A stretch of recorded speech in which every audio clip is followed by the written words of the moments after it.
Before we get into today's show, let me tell you about the latest deal from Mike Lindell, MyPillow. Once again, the big box stores have canceled their orders simply because they don't agree with Mike Lindell's politics. They don't like it because he supports President Trump. Well, he's going to pass that savings on to you. No more middleman. And boy, does he have some great deals on the Giza Dream sheets and the Percal bed sheets. Listen to this. Giza Dream queen size, normally $139.98. Your wholesale price, $69.99 when you use promo code Joey. King size, only $79.99. The Percal queen size, normally $89.98. Your wholesale price, $29.98 when you use promo code Joey. Just call 1-800-893-4059 or go to mypillow.com. Always use promo code Joey. Free shipping options available. This allotment's not going to last very long. When they're gone, they're gone.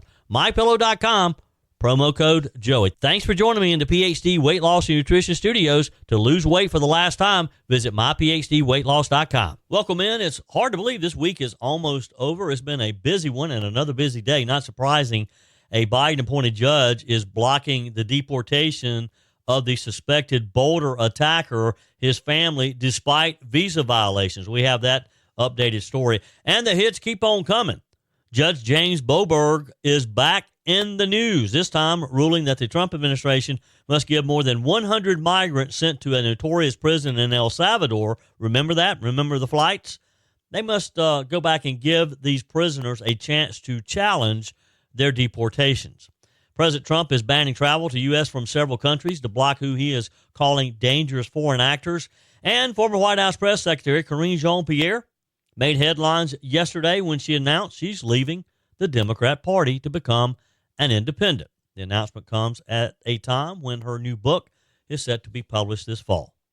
I told you we'd be back. And ye shall know the truth, and the truth shall make you free. It's Joey Hudson. I wanted to name it the Joey Hudson bill, but, they don't allow you to put names on bills. But I wanted to call it the Joey Hudson bill because I know that one's been near and dear to you for a number of years. That's how it's done. Let your voice be heard. And the truth shall set you free. Here's Joey Hudson. All right, so this is where headlines start sounding like satire. And I promise I'm not making this up. This is real. A federal judge in Colorado just blocked the deportation of the wife and 5 children of Mohamed Soliman, the guy accused of firebombing a peaceful pro-Israel protest in Boulder with Molotov cocktails, setting them on fire. Let's be clear. This isn't about guilt by association with his family. But according to Homeland Security, Solomon's wife and kids have overstayed their visas as well. And his asylum claim, which he filed last year, still hasn't been resolved. So what does the Biden-appointed judge say? That deporting the family could cause irreparable harm. Irreparable harm. Wonder how that judge feels about the irreparable harm he did to those families, to the people he attacked. Now, I know his family does not necessarily play a role in that. We don't know what their role is. We don't know how much they know or knew of what he was doing. We just know that he had left a note saying that he had delayed the attack until his daughter graduated high school. And never mind that Homeland Security is also investigating whether they knew about or supported the attack. Never mind that this guy allegedly planned it for a year. He left goodbye notes at home. And here's the real thing.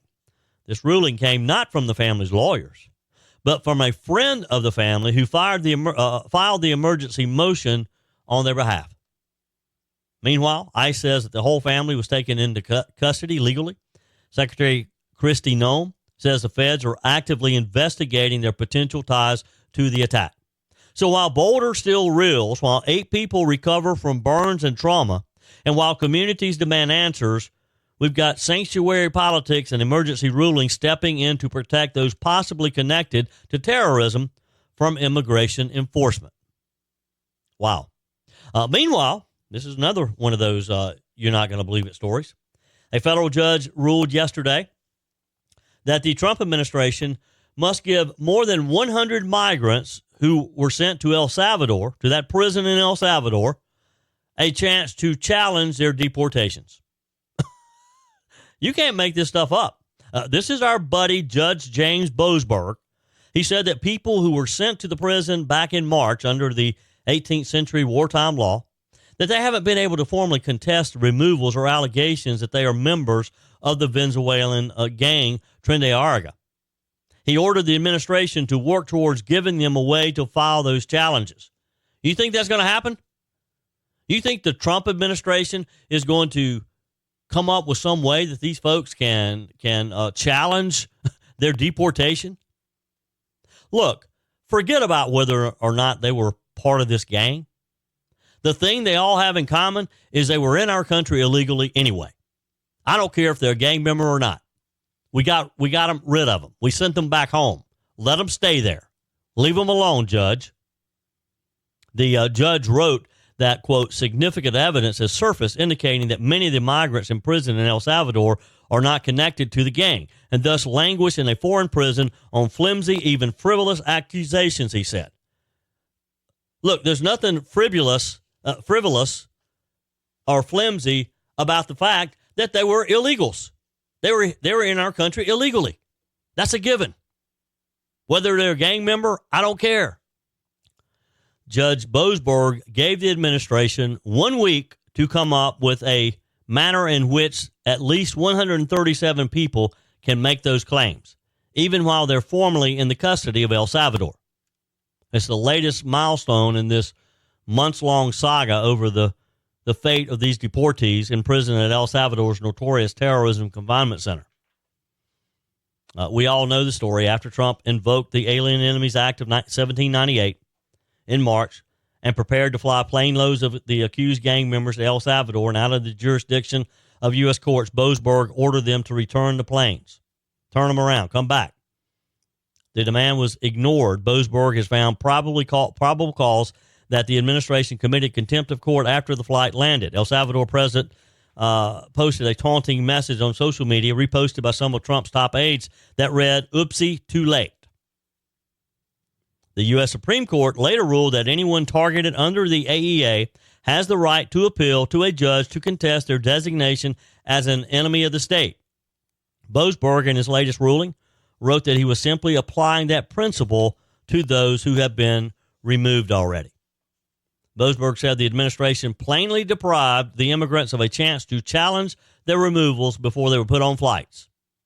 Therefore, he says the government must handle the migrants' cases now as if they would have been if the government had not provided constitutionally inadequate process. The administration and its supporters, of course, have targeted Judge Boasberg for his initial order halting deportation, his contempt inquiry, part of their growing battle with the judiciary as it puts the brakes on Trump's efforts to remake government and to close our borders and to make our country safe again. But look, it doesn't appear that these orders are slowing ICE down. Immigration agents have dramatically ramped up arrests just in the last couple of weeks. They cuffed 2,200 illegal migrants on Tuesday of this week alone. That followed a big weekend of about 1,600 over Saturday and Sunday. The new arrest numbers mark a 37% jump of daily arrest in the last 2 weeks. And Immigration and Customs Enforcement sources say the pressure is on as they work around the clock with no days off while they're being instructed to take to the streets and not be at the office. Get out there and do your job is basically what the Secretary, Kristi Noem, was telling them. The White House initially demanded an 1,800 per day quota in January. Miller and Homeland Security Secretary Noem reportedly expressed their frustrations with the current level of arrest to ICE leadership at a May 21st meeting when they pushed ICE to make a minimum of 3,000 arrests per day. Miller confirmed the new quota during an interview with Fox News, Sean Hannity's show. The White House official said, under President Trump's leadership, we are looking to set a goal of a minimum of 3,000 arrests for ICE every single day. And President Trump is going to keep pushing to get that number up high each and every single day so we can get all the Biden illegals that were flooded into our country for 4 years out of our country. And this is great. I love this. According to the report, in the first 100 days of the Trump administration, ICE arrested 66,463 illegal migrants and deported 65,682 individuals, according to the agency. And that's what I would love to know for sure. Are we getting these people out of our country, or are they just sitting in a jail somewhere and we're feeding them and housing them to do nothing? Are we able to get these people out of here?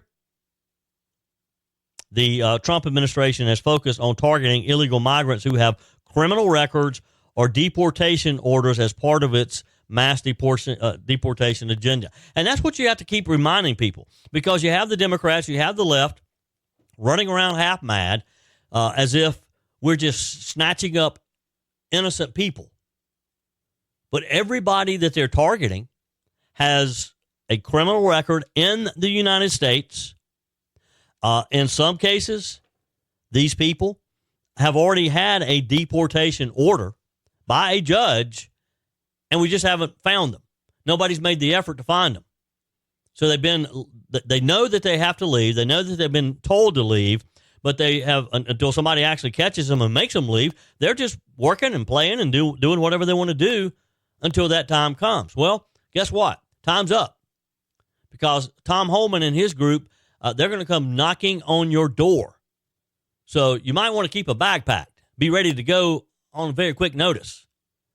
Because I don't think, regardless of what Judge Boasberg or any of these leftist judges do, I don't think it's going to slow them down. I think they're going to get that 3,000 a day goal, whether or not the judges like it or not.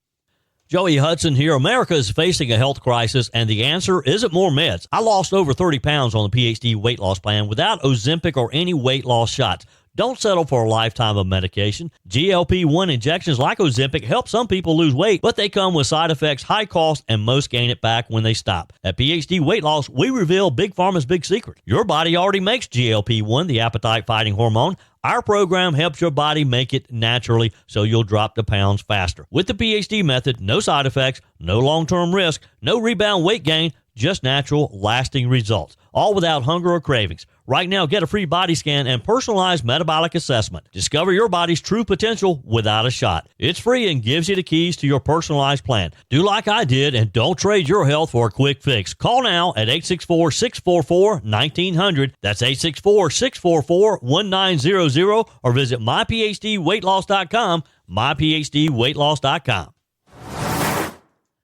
Did you hear the news that former White House Press Secretary Karine Jean-Pierre yesterday says that she is registering as an independent and is leaving the Democrat Party? She made the announcement as she was also announcing a book that's coming up this fall about her time in the Biden administration. It's going to be interesting to read what she has to say, isn't it? Jean-Pierre, of course, a longtime Democrat Party operative. She's urging Americans to step outside harsh party lines in her new book. Guess what the title is? Now, keep in mind, I just told you she's going to leave the Democrat Party, and she's going to now be known as an independent. Title of her book, Independent, a look inside a broken White House outside the party lines. The description also says that the former Biden press secretary didn't come to the decision about leaving the party lightly.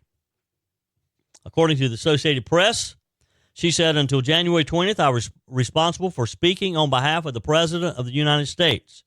At noon on that day, I became a private citizen who, like all Americans and many of our allies around the world, had to contend with what was to come next for our country. She said, I was determined that the danger we face as a country requires freeing ourselves of boxes. We need to be willing to exercise the ability to think creatively and plan strategically, she said. Jean-Pierre also shared the news in a video posted to Instagram, where she explained that the new book was her answer to a way forward for Americans who feel distraught about the current Trump administration. How do we protect vulnerable communities among us? What do we do next? Because we don't have answers.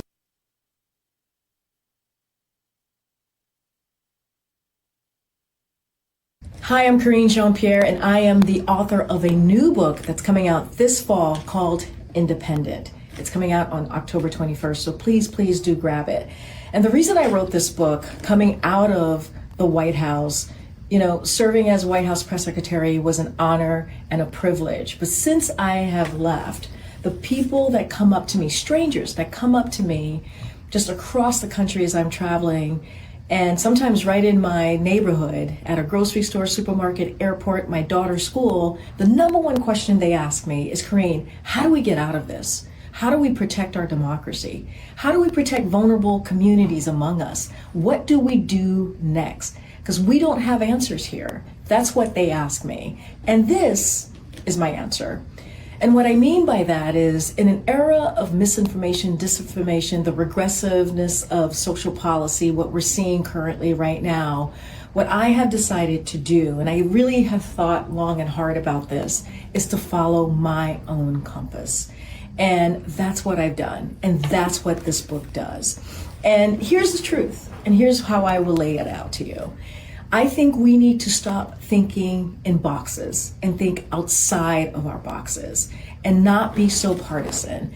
And the way that I see moving forward in this space that we're in right now is, if you are willing to stand side by side with me, regardless of your how you identify politically, and as long as you respect the community that I belong to and vulnerable communities that I respect, I will be there with you.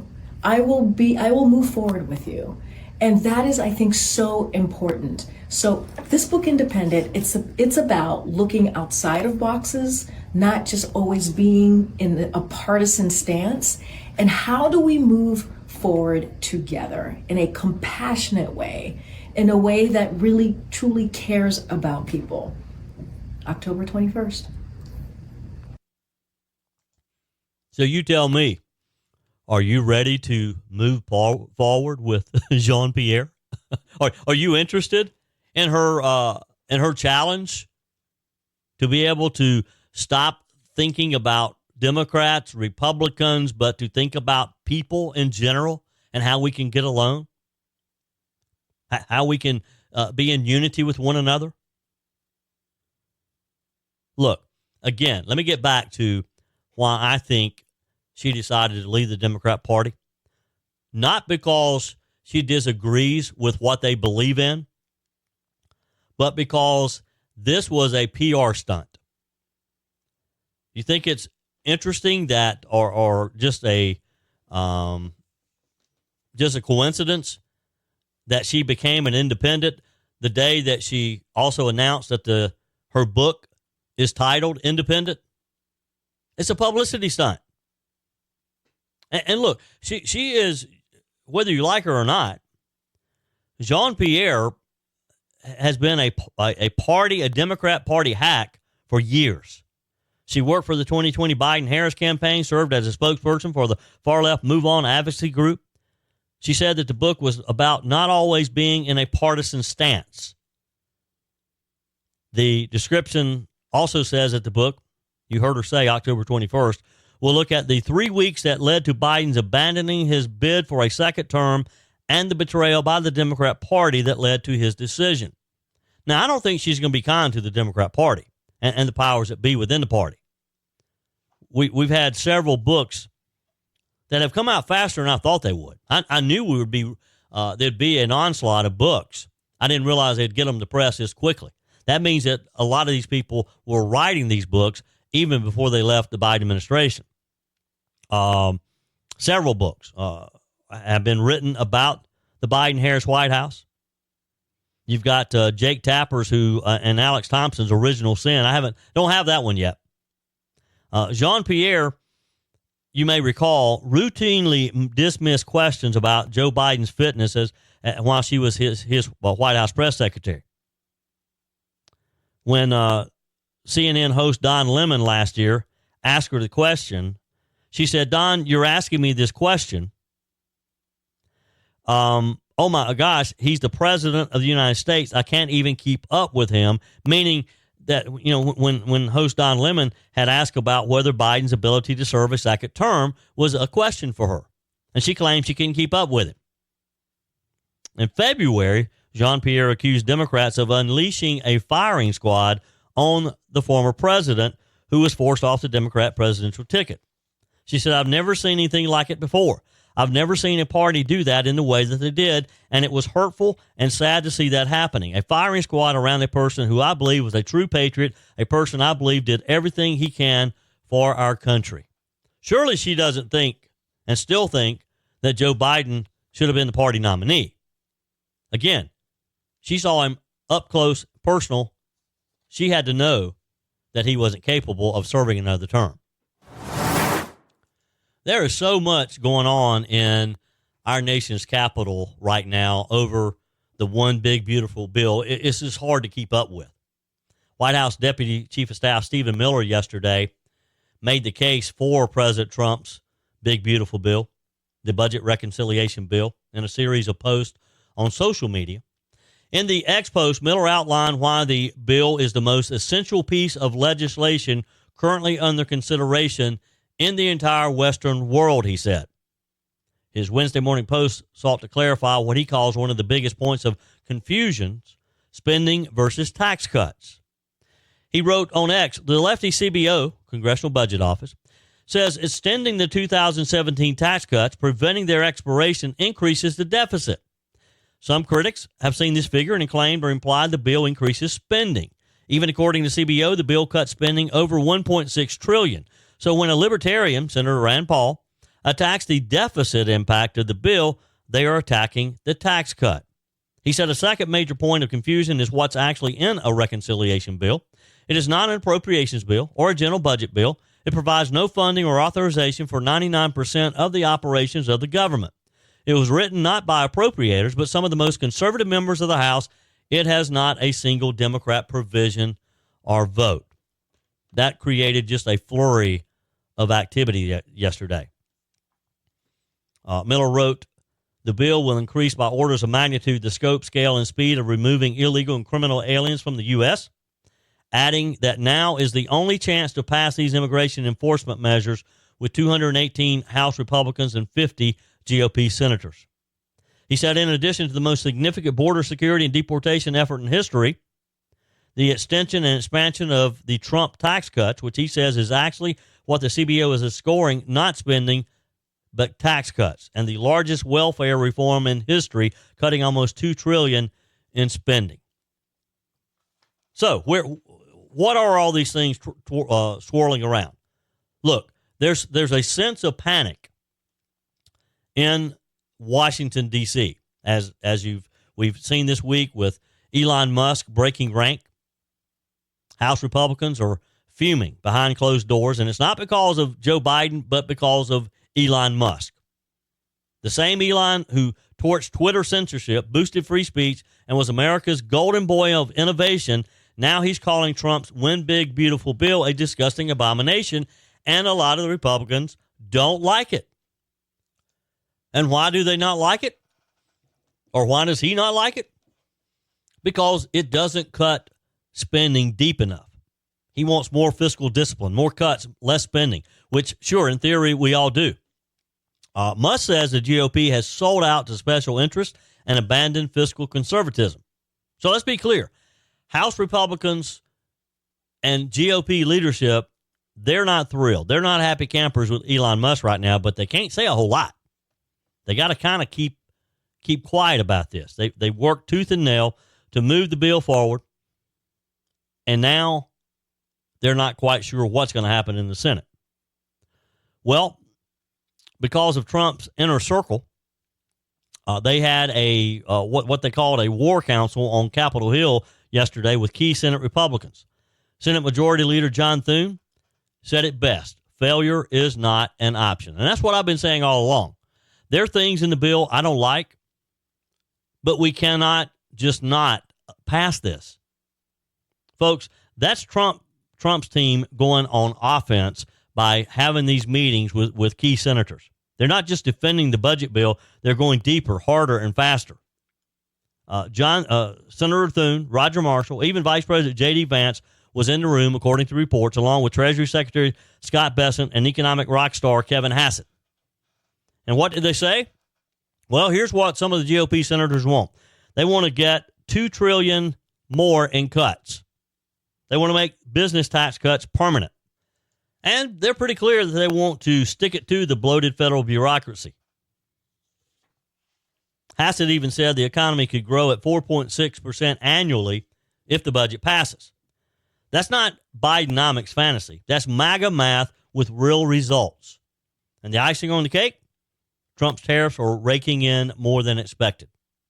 Folks, this is what we will see when we have strong borders, strong industry, and strong fiscal reform.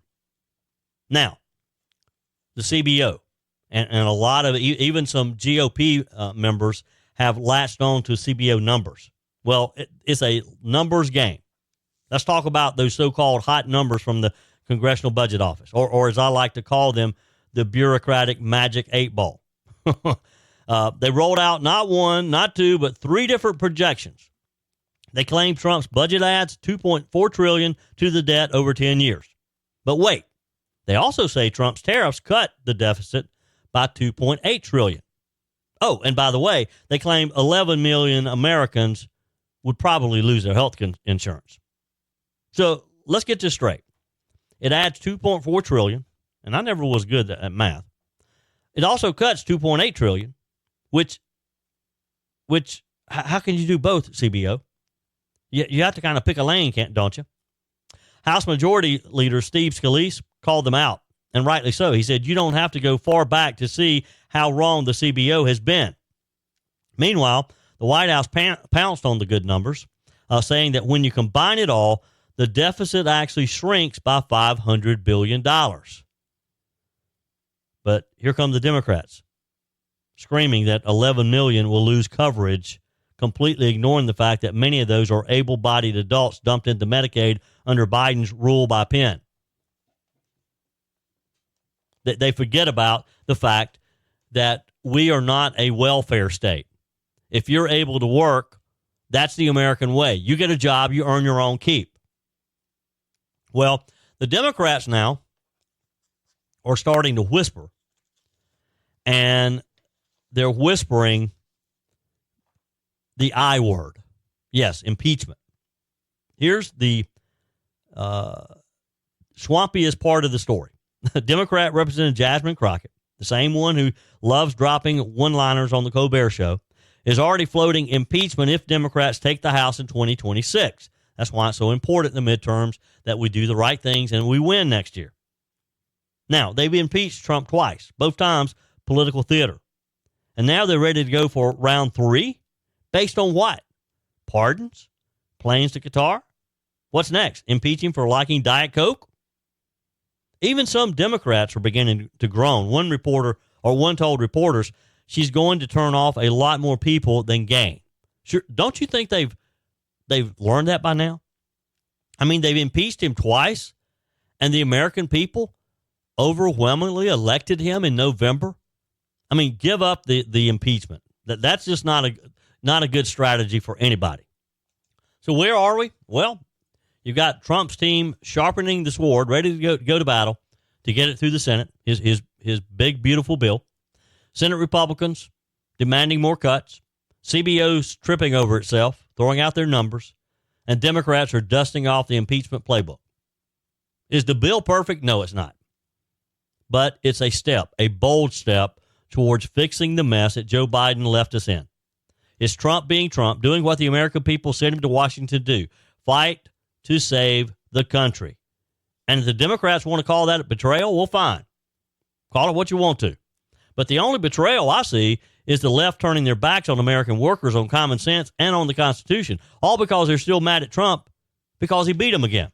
There's probably a lot of other ways that this could be approached. I mean, people keep talking about, well, why do you have to have a massive bill like this? Why don't you just break it up into one? Well, address some of the critics of the massive measure who say the bill should be broken up. He wrote, for those saying to separate or to do separate bills, each would then require 60 votes, needing Senate Minority Leader Chuck Schumer instead of 50. Reconciliation is a special process each fiscal year where you can make fiscal changes with only 50 votes. That's why BBB is the vehicle for tax cuts, deportations, and welfare reform. In the reconciliation process, Miller said, you can't make discretionary cuts, like the bureaucracy, just mandatory, like food stamp reform. He said discretionary cuts happen through a separate process known as rescissions. Miller wrapped up with his thoughts on BBB by saying it's the most MAGA bill ever passed by the House, and it's not even close. He said BBB was designed by President Trump and his allies in Congress to deliver on his core campaign pledges to voters, and that is exactly what it does. Certain libertarians in Congress, hint, hint, Rand Paul, who are not MAGA, have their own agenda, and it's not yours. It's not the American people's agenda. Wow. What do you think? Does the Senate get their $2.6 trillion or whatever the number ends up being? Are we going to be in a fight for weeks to come? Text me. Email me. Leave me a message on the MyPillow message line. 864-477-JOEY. 864-477-5639. Your comments are welcome on the Furman Ford text line, 864-477-JOEY. That's 864-477-5639. Emails always welcome, joey@joeyhudson.com. Speaking of the Furman Ford text line, it's never been more important to support locally run businesses owned by people who actually live here in the upstate.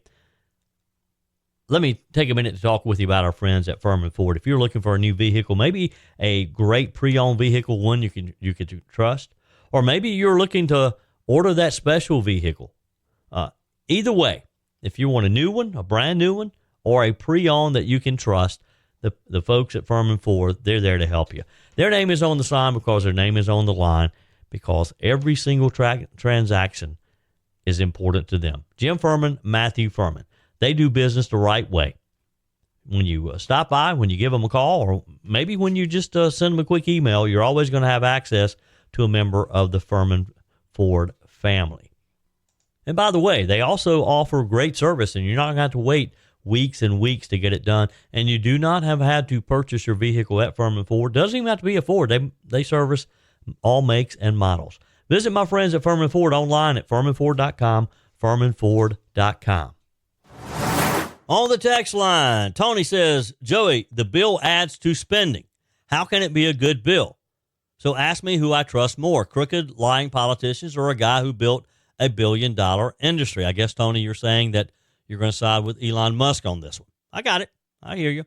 Albert says auto pen signatures should be notarized by using the president's fingerprint. Texter, Joey, I believe when Joe Biden said he would not pardon his son, he actually meant it. I don't believe he did it because I think when he said that he knew the person who was going to do it and he knew it was not going to be him, and he pardoned that person instead. May have a good point there. That's an interesting theory. Maybe that's how he could just so matter-of-factly say, I will not pardon my son. Jennifer says, Joey, before you get beat up again, it's Bono. Jennifer, you're not doing this. All right, let me start over. Let me read it. Before you get beat up again, it's Bono with a short O, not a long O. Sonny Bono is the long O. Bono is the short O. Bon as in bonfire, and O as in the letter O. Bon-O. Just saying. Is it highness or heinous? Thank you, Jennifer. I appreciate you throwing salt in the wound. If you missed yesterday's show, I talked a bit about how I was corrected in how I said the word heinous. Or is it highness? Anyway, hey, keep those text messages coming. If I mispronounce something, don't hesitate to correct me. You can text me. You can email me, joey@joeyhudson.com. You can leave me a message on the MyPillow message line. Chuck says their overriding priority of care harm leads to the view that any action against illegals is xenophobic, thus racist, thus immoral. JR on the MyPillow message line had this to say. This is JR from Westminster, South Carolina. Joey, listen, I think South Carolinians and conservative Americans have had enough. Lindsey Graham, who is supposed to represent the state of South Carolina, is he the senator of Ukraine or is he the senator from South Carolina? With the recent murder of Larisha Thompson by 6 illegal aliens, we haven't heard a peep out of Senator Graham, but yet and still, he's on the big stage, globe-trotting with this $1 million junket, partying like it's 1999 over in Ukraine. It's time for Senator Graham to just hang it up, and we're going to help him next year in November of 2026. Thank you, Joey. Thank you, JR. You too can leave a message on the MyPillow message line. Just call 864-477-JOEY, 864-477-5639. Always use promo code Joey when you go to MyPillow.com or call 800-893-4059. And when you order over $100, you're going to receive $100 in free digital gifts. Take advantage of the Giza Dream bed sheets that are still on sale. Any size, any color, $49.98. That's right. You can even get queens, kings, split kings, cow kings, any size, any color, while they last, because when they're gone for just $49.98 when you use promo code Joey at MyPillow.com. There's a new beaver in the South, and Buc-ee's wants to send him back to the lake. The popular Texas-based gas station and convenience store filed a lawsuit in May against North Charleston company Born United for selling merchandise infringing on its trademark beaver. I mentioned this story yesterday and ran out of time, wasn't able to get to it. The lawsuit states, and this is per WDTV5, defendants' slavish copying of the Buc-ee's marks and continued sale of the infringing products even after receiving the cease and desist letter that demonstrates willful infringement and bad faith conduct designed to capitalize on plaintiffs' established goodwill and reputation. Born United isn't the only store catching heat from Buc-ee's. Gothic boutique from Prometheus Esoterica in Winter Park, Florida, is also selling products featuring a rock and roll version of the Buc-ee's mascot. So here's what to know about Born United and the origins of the Buc-ee logo. Born United is a clothing store in North Charleston.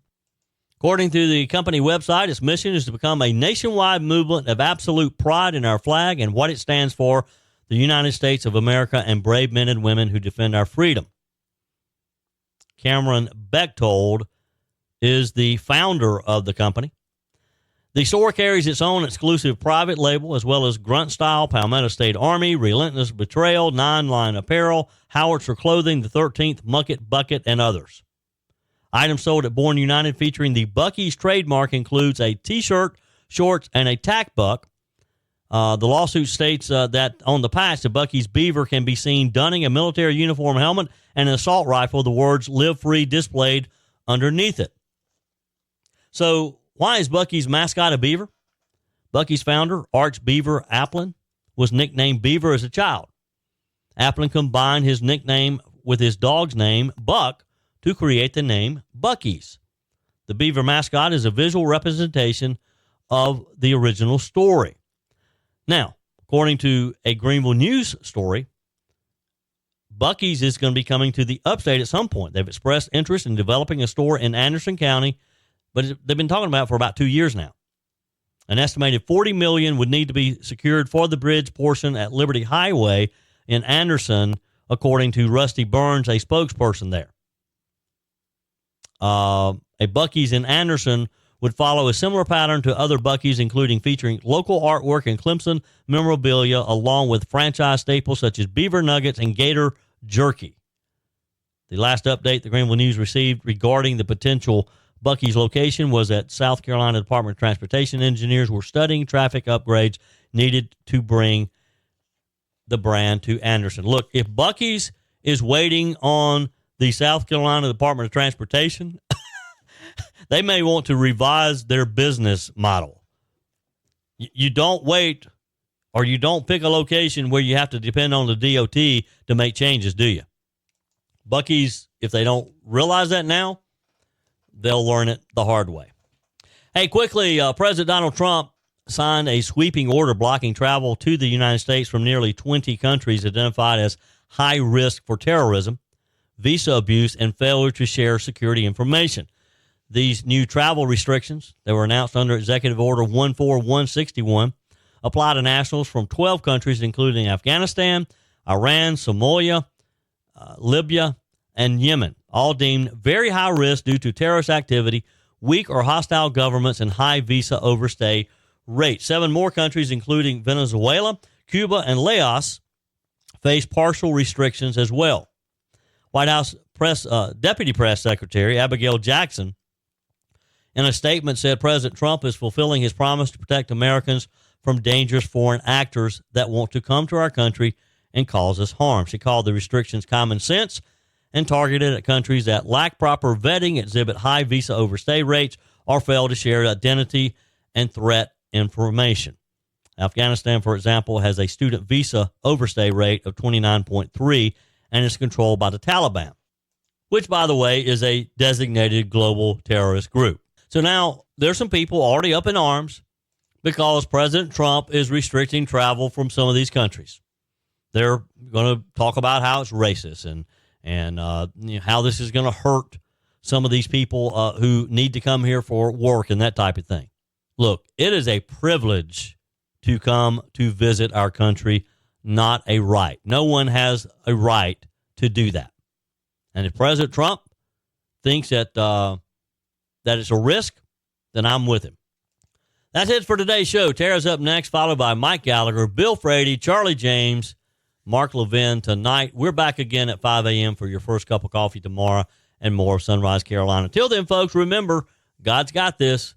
He's still in control. That's it for today's edition of Just the Truth. Thanks for joining me in the PhD Weight Loss Studios. To lose weight for the last time, visit myphdweightloss.com. If you haven't joined my mailing list yet, visit my website, joeyhudson.com. Click on the Connect with Joey button so that you can receive our emails and the most up-to-date news. Also, join me on my YouTube channel. Be sure and like, comment, and subscribe. Just search for Joey Hudson. As always, thanks for spending a few minutes of your day with me. Do me a favor and forward this episode to a few friends. Just click on the share button and send to your contacts. We need to build an army of conservatives to win our country back, and we can do that by continuing to share the truth with our friends and family. Keep those comments coming via the Furman Ford text line 864-477-JOEY. Email to joey@joeyhudson.com, and I love your messages on the MyPillow message line. Again, that's 864-477-JOEY, 864-477-5639. Be sure and take advantage of the MyPillow special, just $14.88 on the standard MyPillows when you use promo code Joey. Order online at mypillow.com or call 800-893-4053. We're back again tomorrow and hope you'll plan to join us. Until then, remember, God's got this.